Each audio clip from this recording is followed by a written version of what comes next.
نحمدہ و نصلی علی رسولہ الکریم اما بعد اعوذ باللہ من الشیطان الرجیم بسم اللہ الرحمن الرحیم السلام علیکم ورحمۃ اللہ وبرکاتہ۔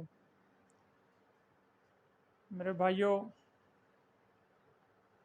جب کوئی بندہ جرم کرتا ہے تو ہر حکومت کا، ہر ملک کا ایک قانون ہے جو اس کو اس کے مطابق سزا دیتا ہے۔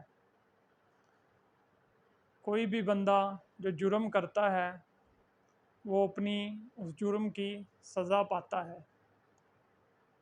اب اگر کوئی بندہ توہین عدالت کرتا ہے اور لوگ آ کے مجھے کہیں کہ یار آپ اس کو معاف کر دو، تو میں اس کو معاف نہیں کر سکتا، یا سارے پاکستان کے وکیل اکٹھے ہو جائیں اور لوگ انہیں کہیں کہ آپ اس کو معاف کر دو، تو وہ اس کو معاف نہیں کر سکتے۔ اس کو معاف کرنے کا حق اس جج کے پاس ہے جس کی اس نے گستاخی کی ہے۔ تو یہ لوگ جو بڑا شور کرتے ہیں جی کہ آپ اتنے سخت کیوں ہیں اس معاملے میں، گستاخ رسول کے معاملے میں آپ اتنے سخت کیوں ہیں، یہ میں ان لوگوں کو عرض کر رہا ہوں، یہ قرآن کا فیصلہ ہے۔ تمام امت مسلمہ اس پر متفق ہے کہ گستاخ رسول کی سزا سر تن سے جدا، اس کی سزا صرف موت ہے، وہ واجب القتل ہے۔ اب قرآن کے اندر ہے ان شانیہ کا هو الابتر، بے شک آپ کا دشمن بے نام و نشان رہے گا۔ ان کفینک المستہزئین، بے شک جو آپ کا مذاق اڑاتے ہیں ان کو سزا دینے کے لیے اللہ ہی کافی ہے۔ اور یہ مثال آج آپ نے دیکھ بھی لی، یہ قرآن کی آیت آج کے اس واقعے پہ جو لاسٹ ویکس کیا نام ہے سویڈن کا جو ملعون لعنتی ہے، اللہ تعالیٰ نے دکھایا ہے کہ سخت سیکورٹی کے اندر وہ پھر رہا تھا، اس کی گاڑی کو اللہ تعالیٰ نے حادثے سے تباہ کیا اور اس کو تباہ کیا، اور نہ صرف اس کو حادثے میں مارا بلکہ آگ میں جلا کے راکھ کر دیا۔ آگے تو اس کے لیے آگ کا عذاب ہے ہی۔ تو میرے بھائیوں، یہ جو نبی پاک صلی اللہ علیہ وسلم کی گستاخی والا معاملہ ہے، یہ عام مسئلوں کی طرح ایک مسئلہ نہیں ہے۔ نبی پاک صلی اللہ علیہ وسلم رحمت اللہ عالمین بنا کر بھیجے گئے ہیں۔ آپ طائف میں جب تشریف لے گئے تو آپ کو وہاں پر پتھر مارے گئے، لوگوں نے اتنے پتھر مارے کہ آپ کا لہو مبارک پاؤں میں آپ کے جوتوں تک آ گیا، لہو لہان ہو گیا۔ تو اللہ تعالیٰ نے جبریل علیہ السلام کو بھی بھیجا اور عذاب دینے والے فرشتوں کو بھی بھیجا اور پہاڑوں والے فرشتے کو بھی بھیجا، اور سب فرشتے اکٹھے ہو کے نبی پاک صلی اللہ علیہ وسلم کے پاس عرض کرنے لگے کہ یا رسول اللہ، آپ حکم دیجئے، آپ ہمیں حکم دیجئے، ہم ان دو پہاڑوں کو ملا دیتے ہیں اور اس بستی کو یہیں پر پیس کر ان کو تباہ و برباد کر دیتے ہیں۔ لیکن نبی پاک صلی اللہ علیہ وسلم قربان جائیں اپنے پیارے محبوب کے، فرماتے ہیں کہ نہیں، یہ لوگ مجھے جانتے نہیں، اگر یہ ایمان نہیں لاتے تو ان کی اولاد ضرور ایمان لے کر آئے گی۔ ایسے شفیق اور رحمت والے نبی جب مکہ فتح ہوتا ہے تو آپ ابو سفیان جو ابھی تک ایمان نہیں بھی لایا تھا، اسلام کا سب سے بڑا دشمن تھا، آپ نے اس کے گھر کو بھی امن کی جگہ قرار دیا کہ جو اس کے گھر میں داخل ہو گیا وہ بھی امن میں ہے، اور سب کو عام معافی کا اعلان کر دیا۔ لیکن جو گستاخ تھا، جو آپ کے گستاخ تھے، ان کے نام آپ نے بتلائے کہ ان کو پکڑ کے قتل کر دو۔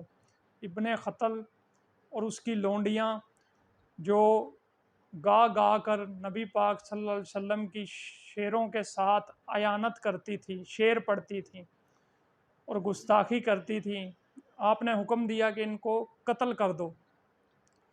تو صحابہ اس کو ڈھونڈنے کے لیے نکلے تو وہ بیت اللہ شریف کے غلاف میں لپٹ گیا۔ بیت اللہ امن کی جگہ ہے، وہاں پہ جنگ حرام ہے۔ تو صحابہ نے نبی پاک صلی اللہ علیہ وسلم سے عرض کی کہ یا رسول اللہ صلی اللہ علیہ وسلم، وہ تو غلاف کعبہ میں چھپ گیا ہے، کعبے کے اندر وہ غلاف میں لپٹ گیا ہے، آپ نے فرمایا کہ اس کو وہیں پر قتل کر دو۔ ابو لہب کا بیٹا عتبہ، جو نبی پاک صلی اللہ علیہ وسلم کی شان میں گستاخی کرتا تھا، آپ نے اس کو بد دعا دی کہ اے اللہ، اپنے کتوں میں سے ایک کتا اس کے اوپر مسلط کر دے۔ تو شام کے تجارتی قافلے میں وہ سفر کر رہا تھا، رات کو ایک جگہ انہوں نے پڑاؤ کیا، جنگل تھا۔ تو ابو لہب کہنے لگا کہ میں ویسے تو یقین نہیں کرتا، لیکن مجھ پہ خوف بہت طاری ہے، جو محمد نے اس کو بد دعا دی ہے وہ کہیں پوری نہ ہو جائے۔ تو سب قافلے والے اپنا ساز و سامان اکٹھا کر کے اس کے اوپر اس کو سلائیں اور سب اس کے ارد گرد سوئیں تاکہ اس کی حفاظت ہو سکے۔ لیکن اس بدبخت کو نہیں پتہ کہ جو اس نے گستاخی کی ہے، اللہ تعالیٰ نے اس کی موت کا فیصلہ کر لیا ہے، اور اللہ دکھانا چاہتا ہے لوگوں کو کہ میں اپنے نبی کی حفاظت کا ذمہ بھی میرے ذمہ ہے۔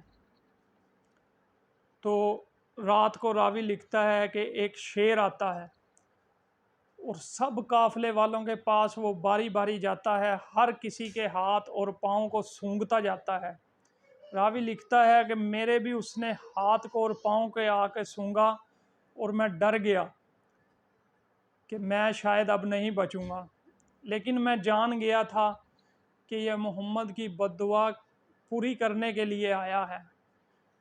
تو جب وہ شیر اس عتبہ کے قریب آیا، اس نے اس کے ہاتھوں کو سونگھا اور اس کے پیروں کو سونگھا، تو وہ سمجھ گیا کہ اللہ نے مجھے اسی کا سر تن سے جدا کرنے کے لیے بھیجا ہے، اور اس نے اپنا ایک ہاتھ اٹھایا اور اس کے گردن پہ ایسا دے کے مارا کہ اس کے سر کو اس کے تن سے ایک وار میں ہی جدا کر دیا۔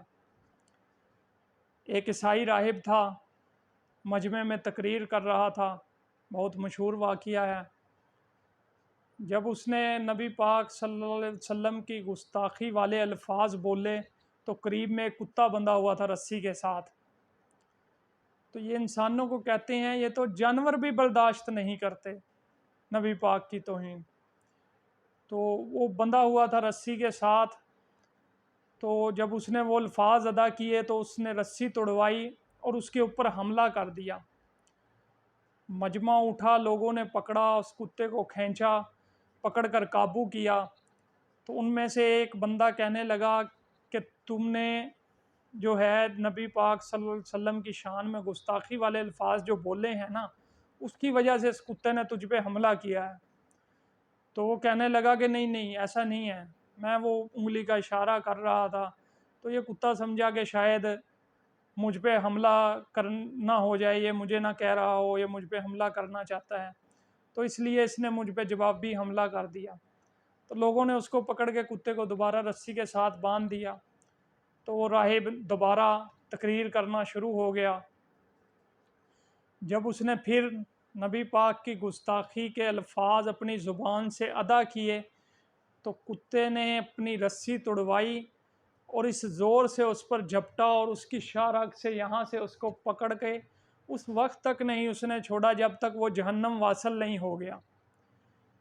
میرے بھائیوں، ایسے کئی واقعات تاریخ میں ملتے ہیں۔ ایک نصرانی ہی تھا، ایمان لے آیا، نبی پاک صلی اللہ علیہ وسلم کے لیے لکھتا تھا، تو بعد میں مرتد ہو گیا۔ تو جب وہ مرتد ہو گیا تو اس میں اس کو حالت میں موت آ گئی، مر گیا۔ عیسائیوں نے اس کو قبر کھود کے دفنا دیا۔ اگلے دن آ کے دیکھا کہ اس کی جو ہے لاش وہ قبر سے باہر پڑی ہے۔ انہوں نے سوچا کہ شاید محمد کے ساتھی جو اس کو آ کے باہر نکال گئے ہیں، تو انہوں نے تھوڑا اور گہرا گڑھا کھود کے اس کو اس میں ڈال کے وہ چلے گئے واپس۔ اگلے دن صبح آئے تو دیکھا پھر اس کی لاش باہر پڑی ہے۔ تو انہوں نے سوچا کہ پھر یہ جو ہے محمد کے ساتھیوں کا ہی کام ہے، وہی اس کو پھر باہر نکال کے چلے گئے ہیں۔ تو اب کی بار انہوں نے اتنا گہرا گڑھا کھودا کہ جہاں سے ان کا یقین ہو گیا کہ اب کوئی انسان اس کو یہاں سے واپس دوبارہ نکال نہیں سکتا، اتنا گہرا انہوں نے گڑھا کھودا، اور پھر اس میں اس کو ڈال کے، مٹی ڈال کے اوپر وہ چلے گئے۔ تو اگلے دن آئے تو کیا دیکھتے ہیں کہ وہ پھر باہر پڑا ہے۔ تو اب وہ سمجھ گئے کہ یہ انسان کا کام نہیں ہے، یہ عرش والے رب کا کام ہے۔ تو میرے بھائیوں، گستاخ کو نہ زمین قبول کرتی ہے، نہ جانور قبول کرتے ہیں، نہ ہوائیں قبول کرتی ہیں، نہ پانی قبول کرتا ہے۔ نبی پاک صلی اللہ علیہ وسلم کا جو گستاخ ہوتا ہے اس کی سزا صرف اور صرف موت ہے۔ اللہ رب العزت قرآن پاک میں فرماتے ہیں کہ جب تم میرے نبی کے دربار میں حاضر ہو تو اپنی آوازوں کو پست رکھو، کہیں ایسا نہ ہو کہ تمہارے اعمال برباد کر دیے جائیں اور تم کو خبر بھی نہ ہو۔ میرے بھائیوں، یہ صرف آواز کو بلند کرنا نبی کے دربار میں، یہ نبی اللہ فرما رہے ہیں کہ یہ اتنی بڑی گستاخی ہے کہ میں تمہیں توبہ کی توفیق بھی نہیں دوں گا، تمہیں اتنی توفیق بھی نہیں ہوگی کہ تم توبہ کر سکو۔ تو جو گستاخ ہو، جو گستاخی کرے، وہ کیسے اللہ رب العزت برداشت کر سکتے ہیں؟